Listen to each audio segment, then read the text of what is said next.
નમસ્કાર દર્શક મિત્રો, બોડેલી નંબર 1 ન્યૂઝમાં આપનું સ્વાગત છે। Chhota Udepur breaking news. છોટાઉદેપુર નગરમાં સ્ટેટ બેંકની સામે મારુતિ વાનમાં ઓચિંતી આગ લાગી। આજે સવારે 11 વાગ્યાનો બનાવો। ફાયર ફાઇટરને જાણ કરાતા સળગતી મારુતિ વાન પર પાણીનો મારો ચલાવી આગને કાબૂમાં લીધી હતી। મારુતિ વાનમાં કોઈ સવાર નહીં હોવાના કારણે કોઈ જાનહાનિ થઈ નથી। કયા કારણોસર આગ લાગી તેનું કારણ જાણી શકાયું નથી। મારુતિ વાન સંપૂર્ણ બળીને ખાખ થઈ ગઈ હતી। વાનમાં આગ લાગતા ઘટના સ્થળે લોકટોળાઓ ઉમટ્યા હતા।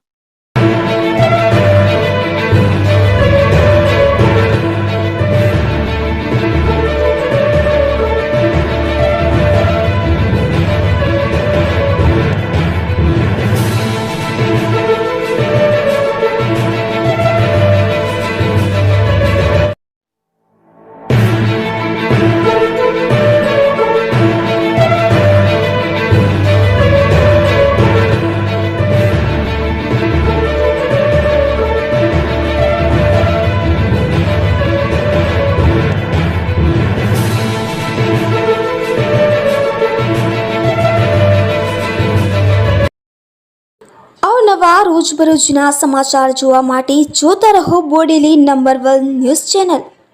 ને જો આપે અત્યાર સુધી આ ચેનલને સબસ્ક્રાઇબ ન કરી હોય તો સબસ્ક્રાઇબ કરો અને શેર કરો।